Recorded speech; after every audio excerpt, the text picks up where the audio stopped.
Welcome to my Bommarillu Sunita's kitchen. నూకలు ఉప్మా చేస్తున్నానండి. ఈ నూకలు కడిగి పెట్టుకోవాలి. నైట్కు నూకలు ఉప్మా చేస్తామని పెట్టుకున్నానండి. చిన్నటి నూకలు కొద్దిగా పెన్న మీద వేయించుకున్నానండి. వేయించుకున్న తర్వాత ఇవి కడిగేయాలి.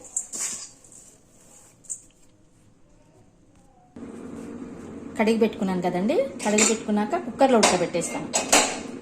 పోపు ఏమి వేయకుండా డైరెక్ట్గా కుక్కర్లో ఉడికిస్తానండి.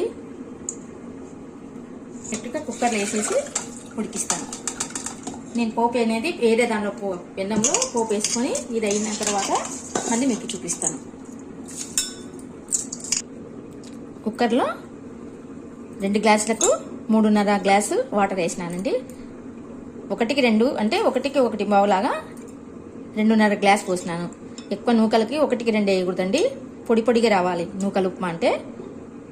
సపరేట్గా తిరువాత పెట్టేస్తానండి. దీనిలోనే డైరెక్ట్గా తిరువాత పెట్టేస్తే అన్నం మెత్తగా అయిపోతుంది. అన్నం అంటే ఉల్లిగడ్డ మెత్తగా అయిపోతుందండి. ఉల్లిగడ్డ అనేది బాగా కనిపించాలి. ఉప్పు వేసుకొని సపరేట్గా కుక్కర్లో ఉడికించినాక అంతా కలిపేసి డైరెక్ట్గా పెట్టేస్తాను. చిన్న స్టవ్ మీద పెట్టేస్తాను. ఇది చిన్న దాని మీద పెట్టేస్తానండి. విజిల్ పెట్టేసి 3 విజిలకు తీసేస్తామండి. మళ్ళీ మెత్తగా అయిపోతుంది అనండి. నూనె వేసుకుంటే టేస్ట్ ఉంటుంది. నూకలు ఉప్మాకు కొంచెం ఆయిల్ ఉండాలి, ఆనియన్స్ కూడా ఎక్కువ ఉండాలి. చాలా టేస్ట్ ఉంటుందండి నూకలు ఉప్మా. ఆవాలు, జీలకర్ర, ఆవాలు జీలకర్ర కొంచెం ఎక్కువ వేసుకోవాలి. ఇంకో వేసుకోవాలండి. పచ్చిమిర్చి వేసుకోవాలి.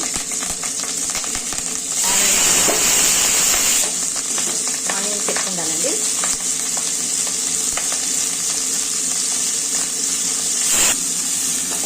మంచి కొద్దిగా నూనె ఎక్కువ వేస్తే బాగుంటుంది నూకలు ఉప్మాకు. వాటర్ వేయకూడదండి. ఆనియన్స్ వేసినాం కదా.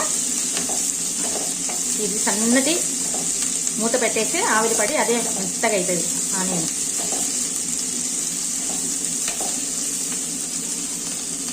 కడిగి పెట్టుకున్న కొత్తిమీర అన్ని, కొత్తిమీర కాదండి సారీ కరివేపాకు.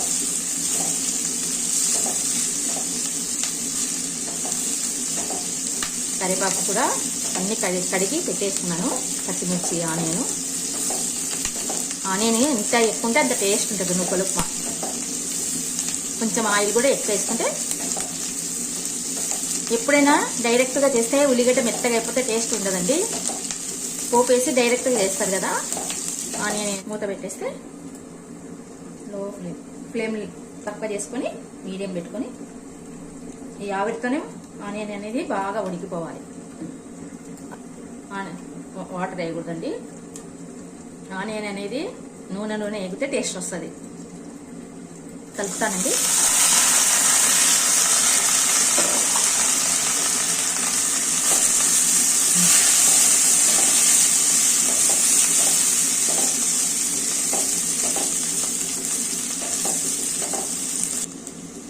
కొంచెం పెట్టేస్తాను.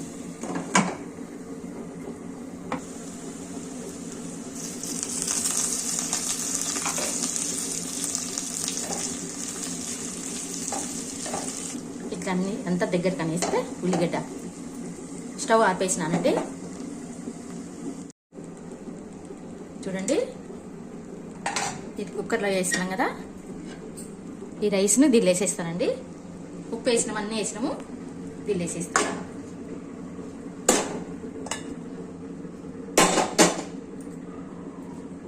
రైస్ అయ్యిందండి. మనము పోపు పెట్టుకున్నాం కదా, దానిలో వేసి కలిపేస్తాను.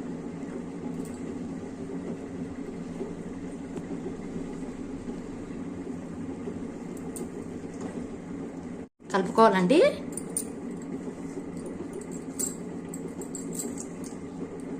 డైరెక్ట్గా మనము ఆనియన్స్లోనే ఉడికిస్తే ఆనియన్స్ అనేది మెత్తగా అయిపోతాయండి. తినబుద్దే కాదు. మనం సపరేట్గా వేయించుకొని నూకలు సపరేట్గా ఉడకబెట్టుకొని దీనిలో కలిపేసుకోవాలి. ఉప్పేసి నూకలలో కుక్కర్లో వేసేసేయాలి.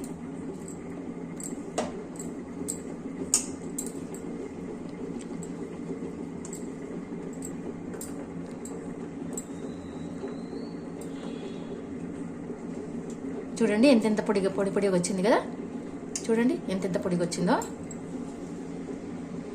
ఒక దిక్కు పోపు అయింది, ఒక దిక్కు అన్నం అయింది, నూకల అన్నం అయిపోయింది. పోపు వేసేస్తే ఇది నూకల ఉప్మా. మా అమ్మ అయితే డైరెక్ట్గా చేసేదండి. ఆనియన్స్ మా అత్తమ్మ ఆనియన్స్ అంతా ఉడికిపోయి మెత్తగా అయిపోతుందని ఇలా చేసేది అనమాట.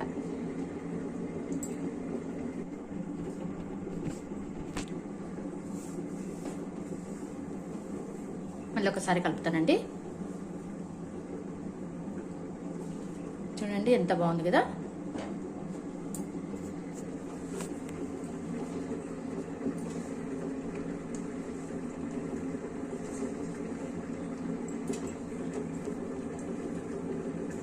ఉప్పు ఏమి వేసుకోకూడదండి. మనము కుక్కర్లో వేసినప్పుడే ఉప్పు వేసినాం కాబట్టి సాల్ట్ ఇంకా ఏమి వేయాల్సిన అవసరం లేదు.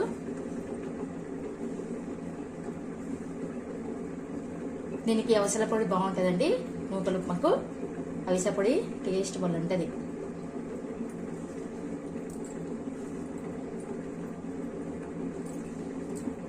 కొత్తిమీర వేసేస్తానండి. ఇంత కొత్తిమీర వేసేసి కలిపేయాలి.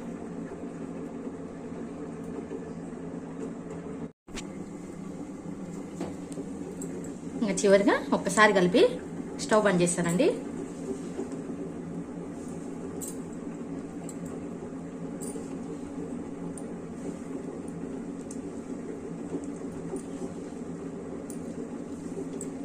కొంచెం మాత్రం ఆయిల్ కొంచెం ఎక్కువ వేసుకుంటే టేస్ట్ ఉంటుందండి నూకల ఉప్మా. బియ్యం రవ్వ ఉప్మాలన్నీ అట్లనే ఉంటాయండి. కొంచెం ఆయిల్ ఎక్కువ వేసుకోవాలి, టేస్ట్ ఉంటుంది.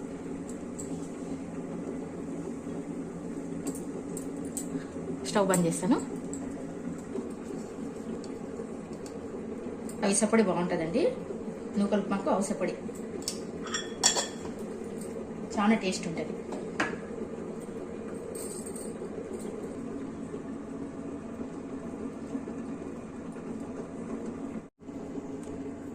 అయిపోయిందండి నూకల ఉప్మా.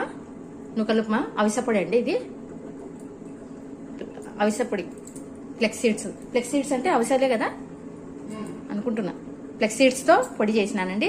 ఈ నూకల ఉప్మాకు చాలా బాగుంటుంది. చూడండి ఎంత సింపుల్గా ఒక దిక్కు తిరువాత పెట్టేసిన, ఒక దిక్కు నూకల రైస్ అయిపోయింది. కుక్కర్లో పెట్టేసే వరకు అంతా పోపులో కలిపేసినానండి. ఆనియన్స్, పచ్చిమిర్చి అవన్నీ బాగా అంత బాగుంది. తిని చూస్తానండి.